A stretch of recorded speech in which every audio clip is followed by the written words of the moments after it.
Entonces, para que estemos claros, palabra de sabiduría revela el próximo paso que tengo que dar. Revela el propósito de Dios con mi vida. Revela lo que yo voy a hacer en el futuro. Revela cosas que aún no han pasado. Palabra de sabiduría. Mucha gente ha confundido esto con el don de profecía, porque confunden la profecía con el don de profecía. Y la profecía está compuesta no solo por el don de profecía, sino que también está compuesta por los dones de revelación. Entonces, la profecía está compuesta por palabra de sabiduría, palabra de ciencia y también don de profecía. Pero el don de profecía por sí solo no habla del futuro ni del pasado. Solo trae un mensaje que consuela, que fortalece y que anima, ya sea a una persona o a la iglesia en general. Amén. Ok, muy bien. Entonces, el don de palabra de ciencia habla pasado y presente. Es por eso, por medio del don de palabra de ciencia, Dios revela enfermedades. Por medio de palabra de ciencia, Dios revela situaciones del pasado. Por medio de palabra de ciencia, Dios revela lo que está oculto, lo que tú hiciste, que nadie lo sabe. Dios los revela, cosas que ya que pasaron o que están pasando. Dios las revela por medio de palabra de ciencia, con detalles. El Señor le dijo a la mujer samaritana, 5 maridos has tenido. Eso fue pasado. Y el que ahora tiene en el presente no es tu marido. Palabra de ciencia. Entonces tenemos que estar claros en eso para que no confundamos esto. Amén. Muy bien. Déjeme darle un ejemplo de palabra de ciencia para que avancemos con la clase de hoy. ¿Ok? Un ejemplo de palabra de ciencia. Eh, déjeme ver, déjeme ver, déjeme ver qué palabra tengo. Tengo varias aquí. Ok. Bueno, le dije la del Señor Jesús. Eh, también aquí está la de la esposa de Jeroboam, Primera Reyes 14:6. Cuando Ahías oyó el sonido de sus pies, al entrar ella por la puerta dijo: Entra, mujer de Jeroboam, ¿por qué te finges otra? He aquí soy enviado a ti con revelación dura. Ella se disfrazó, se cubrió y demás, el profeta Ahías estaba ciego. Entonces ella hizo por todos los medios de que él no supiera que era ella. Pero en el momento que él pisa la puerta, él le dice: Entra, mujer de Jeroboam. Eso es palabra de ciencia, revelación del presente o del pasado. Amén. Palabra de ciencia. Ahora bien, el don que vamos a hablar hoy es el don de discernimiento de espíritu. Estamos hablando de los dones de revelación. Estamos hablando de los dones que tienen que ver con lo profético. Entonces, vamos a hablar hoy del don de discernimiento de espíritu.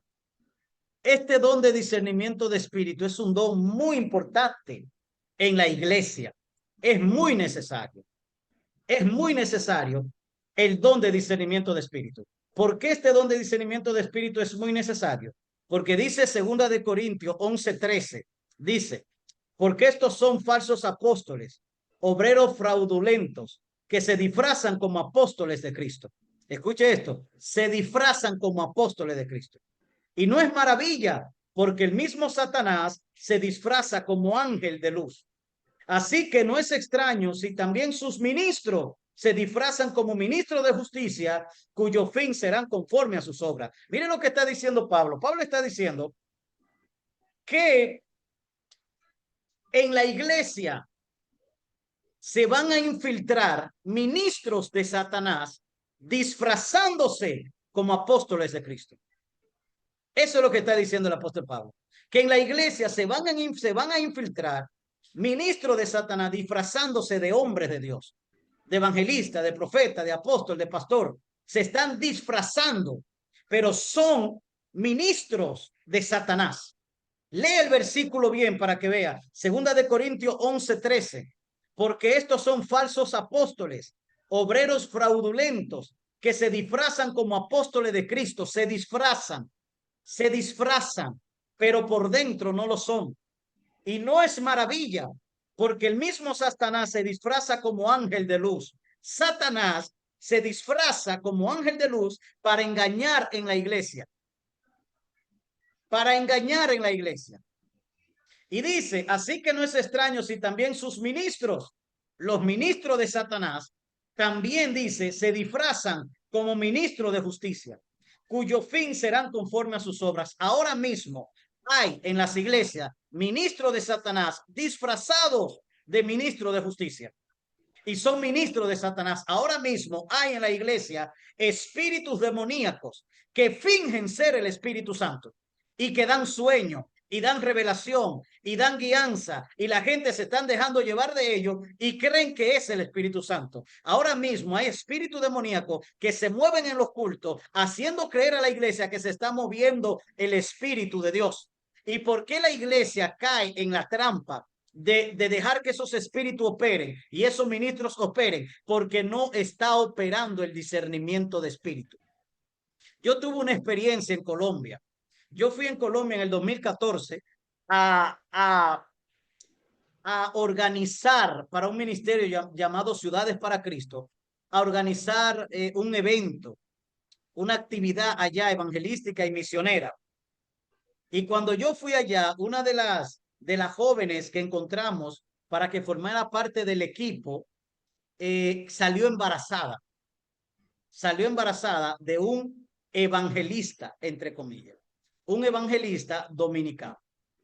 Esa joven me contó el testimonio de ella de primera mano y al evangelista yo también lo llegué a conocer.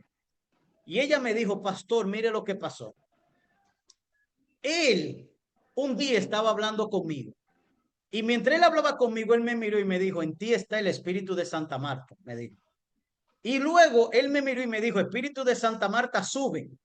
Y dice ella, cuando él dijo eso, yo no supe de mí. Y ahí quedó embarazada. Sucede que ese varón era un brujo. Era un brujo, era un hechicero. Y andaba en las iglesias disfrazado como ministro de justicia, operando de que bajo el Espíritu Santo y estaba operando bajo el espíritu de santería, brujería y hechicería. Y bajo esa influencia de espíritu de brujería y hechicería, en ella hizo subir un espíritu de Santa Marta porque la muchacha no estaba libre. Y entonces tuvo relación sexual con el espíritu de Santa Marta montada en la muchacha y la embarazó. Ahora, yo no te estoy contando algo que yo oí lejano, yo te estoy contando algo que yo sé de primera mano. Yo hablé con ese ministro de Satanás que se disfrazaba de ministro de justicia. Yo hablé con él, yo lo confronté. Yo le dije, oye, ¿cómo tú andas haciendo eso entre las naciones? Dando mal testimonio de nosotros, los dominicanos. Y cuando yo lo confronté, él comenzó a maldecirme. Me dijo, yo te maldigo a ti, yo maldigo tus hijas y yo te maldigo tu familia. Y empezó a lanzarme maldiciones. ¿Por qué? Porque ese no era un hombre de Dios. Ese era un ministro disfrazado. Ese era un ministro de Satanás. ¿Y sabe dónde andaba ese hombre? Con una agenda llena, predicando en las iglesias. ¿Y sabe qué hacían la gente? Se dejaban imponer la mano de él, se dejaban profetizar de él, se dejaban orar de él y no tenían idea de que ese era un ministro del diablo disfrazado como ministro de justicia. Y eso hoy está pasando en muchas iglesias. Hoy la gente cree que todo lo sobrenatural viene de Dios y no es así. También el diablo es sobrenatural. También los demonios son sobrenaturales. Por eso necesitamos el espíritu de discernimiento de espíritu. ¿Por qué? Porque Satanás se disfraza como ángel de luz. Hace muchos años yo recuerdo cuando yo apenas acababa de conocer al Señor, que yo me congregaba en una iglesia y en esa iglesia se levanta un varón y el varón cuenta un sueño y dice, tuvo una revelación con el Señor. Y dice, y en la revelación que yo tuve con el Señor, yo vi al Señor que estaba paseándose en su palco y vino una mujer con unos rolos y el Señor miró a la mujer y le dijo, tú así no entras. Y él creía, juraba que ese era el Señor. ¿Por qué? Porque Satanás se disfraza como ángel de luz. Y hoy mucha de esa gente que siguen esa doctrina rara, se están siguiendo doctrina legalista que son inspiradas por demonios e inspiradas por doctrina de hombre, pero no viene por la palabra de Dios. Entonces necesitamos que el discernimiento opere.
espíritu de Dios.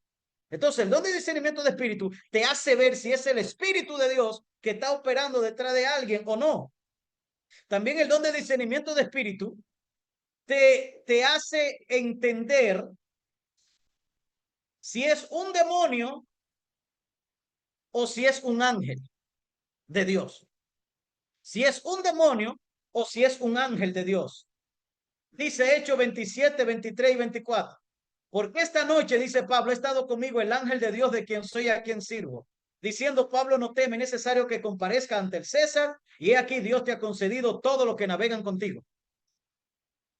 Dice Juan 20, 11 y 12, pero María estaba llorando fuera junto al sepulcro, y mientras lloraba se inclinó para mirar dentro del sepulcro, y vio a dos ángeles con vestidura blanca, que estaban sentados el uno a la cabecera y el otro a los pies, donde el cuerpo de Jesús había sido puesto. Lo interesante es que ni Pedro ni Juan vieron estos ángeles, solo lo vio María, porque fue a ella que se le abrieron los ojos para ver el mundo espiritual y poder ver los ángeles. Muchas veces, aunque tú no ves los ángeles físicamente, pero tú puedes percibir cuando hay un ángel en el lugar. Tú puedes percibir cuando hay un demonio. Tú lo puedes percibir, tú lo puedes discernir por medio del don de discernimiento de espíritu.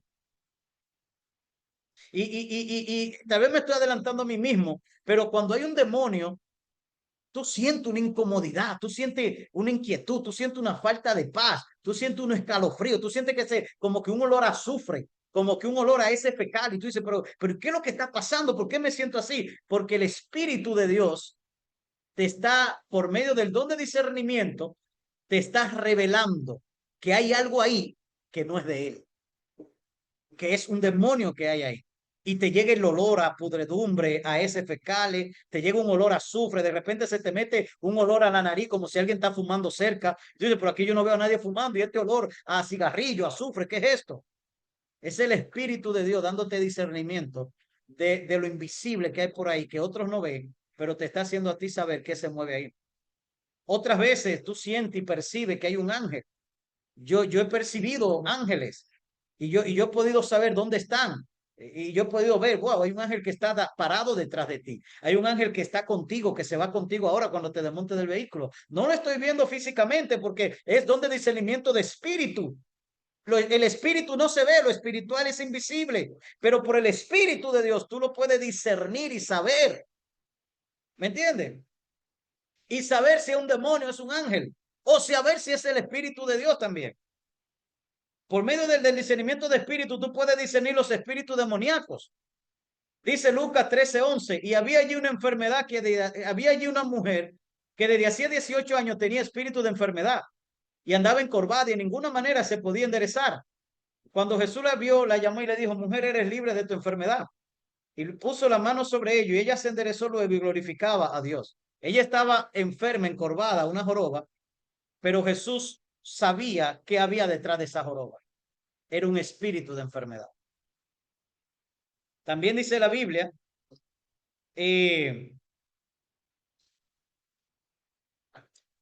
dice la Biblia también en Mateo 9, 17 al 27, de un joven que era sordo y mudo. Mateo 9, 17 al 27. Y dice el versículo 25, y cuando Jesús vio que la multitud se golpeaba, reprendió al espíritu inmundo diciendo, el espíritu mudo y sordo, yo te mando, sal de él y no entre más. Y cuando el espíritu inmundo salió, el niño comenzó a hablar y comenzó a oír, porque lo que estaba detrás de su sordera era un demonio. Lo que estaba detrás de su mudez era un demonio. Pero por medio del don de discernimiento de espíritu, tú puedes saber lo que está detrás de una enfermedad, de un problema o de una situación o de una persona. Tú puedes saber qué le está oprimiendo, qué está ocasionando ese problema. Tú puedes saber si es el Espíritu de Dios que está usando esa persona o es el Espíritu del diablo. Jesús miró a Pedro y le dijo, apártate de mí, Satanás. Pedro estaba hablando normal, bonito, pero Jesús por el Espíritu de Dios discernió que quien hablaba a través de Pedro y quien le daba las ideas a Pedro era Satanás. Le dijo, apártate de mí, Satanás. Entonces necesitamos el don de discernimiento de espíritu. Por medio del don de discernimiento de espíritu también podemos discernir el espíritu del hombre. Porque el hombre también es un ser espiritual. Déjeme leerle alguna cita bíblica sobre esto para que usted vea. Dice la Biblia, este, en el libro de Primera de Corintios 12:11. Perdón, Primera de Corintios 2:11 dice. Primera de Corintios 2:11. Porque ¿quién de los hombres sabe la cosa del espíritu del hombre? Escuche bien, Primera de Corintios 2:11. Porque ¿quién de los hombres sabe la cosa del hombre, sino el espíritu del hombre que está en él? Entonces el hombre también tiene espíritu. Así tampoco nadie conoció la cosa de Dios, sino el espíritu de Dios. Ahora, cuando este don del espíritu, de discernimiento de espíritu opera con el espíritu del hombre, mire lo que revela Hebreos 4:2. Hebreos 4:12 dice, porque la palabra de Dios es viva y eficaz, y más cortante que toda espada de dos filos, y penetra hasta partir el alma y el espíritu, las coyunturas y los tuétanos, y discierne los pensamientos y las intenciones del corazón. Los pensamientos y las intenciones del corazón. Entonces, el espíritu del hombre que está en él sabe las cosas del hombre.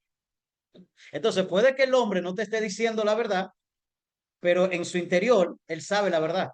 Entonces, el don de discernimiento de espíritu, el espíritu de Dios, te muestra lo que realmente hay en el interior del hombre.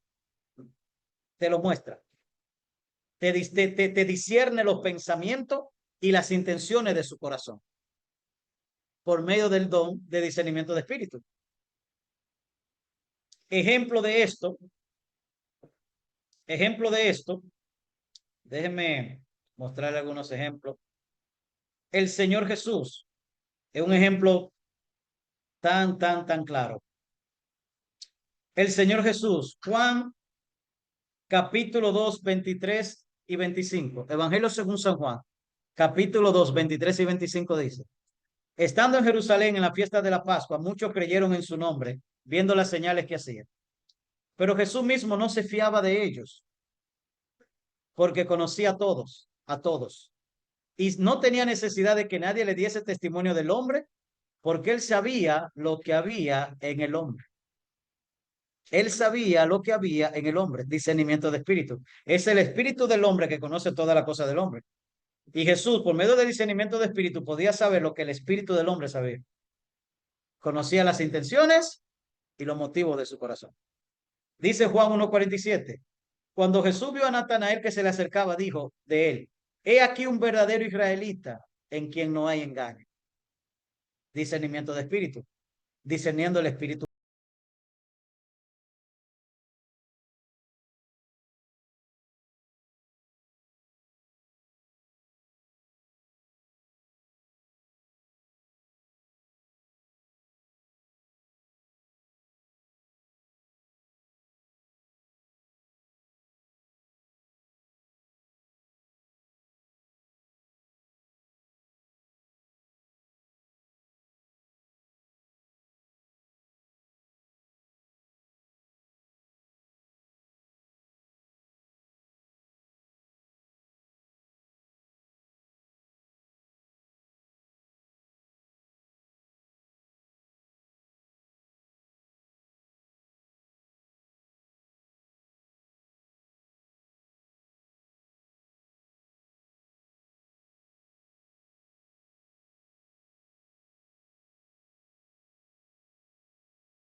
Eso es impresionante, el espíritu de la profecía, porque el que entra en ese ambiente profético, hasta sea un impío, puede profetizar. Eso es impresionante. Los soldados de Saúl profetizaron solo en ese ambiente, jamás volvieron a profetizar. El mismo Saúl, descarriado, profetizó en ese ambiente, pero jamás volvió a profetizar, porque es que ese ambiente está tan cargado de esa unción profética que todo el que se conecta ahí termina profetizando. Eso es impresionante. Ahora bien, ¿cuál es la promesa que el Señor nos dio? La promesa que el Señor nos dio fue la siguiente. En el libro de Joel está la promesa. Mire, escuche bien. Libro de Joel dice, y en aquellos días, dice Dios, derramaré mi espíritu sobre toda carne.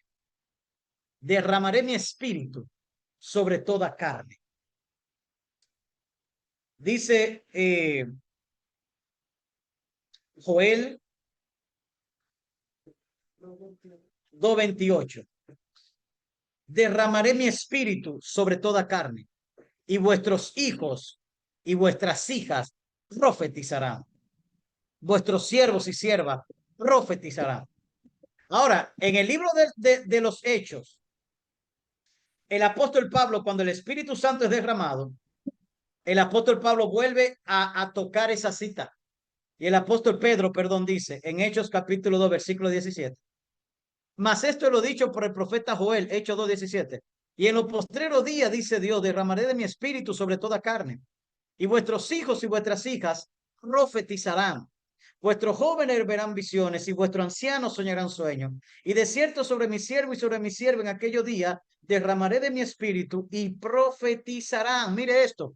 Ahí todo el mundo profetiza. Bajo ese derramamiento del espíritu, profetizan los hijos, profetizan las hijas, profetizan los jóvenes, profetizan los ancianos, profetizan los siervos, profetizan las siervas. No hay acepción de persona. Bajo ese derramamiento del espíritu, todo el mundo profetiza. Ahora bien, ¿a qué obedece ese derramamiento del espíritu? ¿A qué obedece ese derramamiento del espíritu? Obedece a lo siguiente. Escuche bien. Obedece a lo siguiente. Hechos capítulo 2, en el versículo 32. A este Jesús resucitó Dios, de lo cual todos nosotros somos testigos. Así que, exaltado por la diestra de Dios y habiendo recibido del Padre la promesa del Espíritu Santo, ha derramado esto que vosotros veis y oís. Escuche bien. Cada vez que Jesús es exaltado, él derrama el Espíritu Santo. Por eso le dijo el ángel a Juan, adora a Dios, porque el testimonio de Jesús es el espíritu de la profecía. Cada vez que Jesús es exaltado, cada vez que Jesús es glorificado, el espíritu de Dios se derrama. Y cuando el espíritu de Dios se derrama, todos podemos profetizar en ese ambiente profético. Por eso es que bajo ese ambiente de adoración, todos podemos profetizar. Cualquiera te puede dar una palabra. Cualquiera puede tomar el micrófono y decir, quiero decir esta palabra, quiero decir aquello. Todos podemos profetizar aunque no seamos profetas. Todos podemos profetizar aunque no tengamos el don de profecía, porque estamos profetizando en ese ambiente de derramamiento del Espíritu Santo, porque Jesús está siendo exaltado y honrado. Y ahí profetizan los hijos, las hijas, los siervos, las siervas, los ancianos, los jóvenes, porque en ese derramamiento del Espíritu de Dios no hay acepción de personas. Y eso solamente sucede en ese ambiente de adoración, ese ambiente cargado de unción.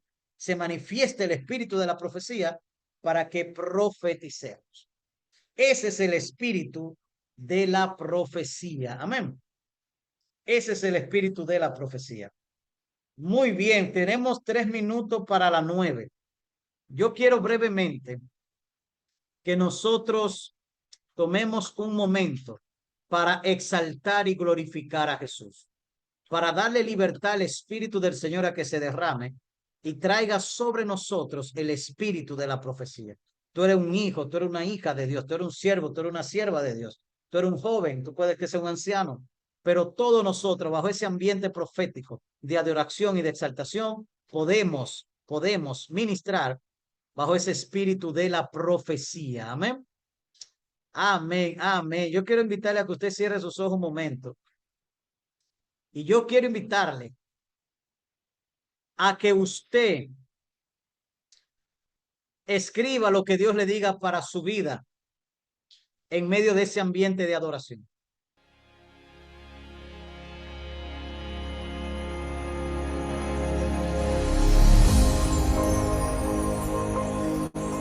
Cierra tus ojos ahí donde tú estás y adora a Jesús. Exalta a Jesús. Ese dolor en tu espalda, ese dolor en los huesos en tu espalda, ese dolor en la columna, en los huesos, esa desviación en la columna, ese dolor en los huesos se va en el nombre de Jesús. Ese problema en tus huesos se va en el nombre de Jesús. Aleluya. Vamos, adora a Jesús, adora a Jesús. ¿Cuál es el testimonio de Jesús? Él es el Hijo de Dios. Él vino a dar su vida por nosotros en esa cruz. ¿Cuál es el testimonio de Jesús? Él es el camino, la verdad y la vida. Y nadie viene al Padre si no es por Él. ¿Cuál es el testimonio de Jesús? No hay otro nombre dado a los hombres por el cual podamos ser salvos. ¿Cuál es el testimonio de Jesús? Él nos amó y nos lavó con su sangre. Adora a Jesús, porque el testimonio de Jesús es el espíritu de la profecía.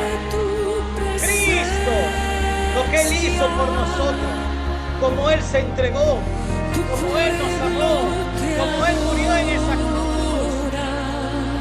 Jesús, Jesús. Adora a Dios, porque el testimonio de Jesús es el espíritu de la profecía. Señor, ¡Aleluya! ¡Oh, ahí se comienza a mover el espíritu de la profecía. Ahí comienza a moverse el espíritu de la profecía. Comienza a profetizar sobre tus hijos. Comienza a profetizar sobre tus hijas. Comienza a profetizar sobre tu situación. Comienza a profetizar sobre tu economía. Comienza a profetizar sobre tu hogar. Comienza a profetizar sobre tu ministerio. Ahí se comienza a mover el espíritu de la profecía. Jesús es el sanador. Porque llagas somos curados. En Él estamos benditos. Toda bendición y gozosa en Él. Somos benditos con toda bendición espiritual.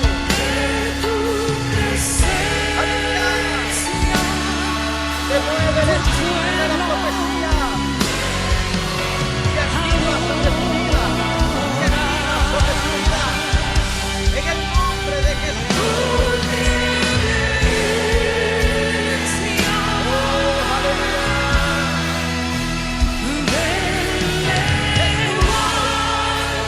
Adóralo. Damos su nombre de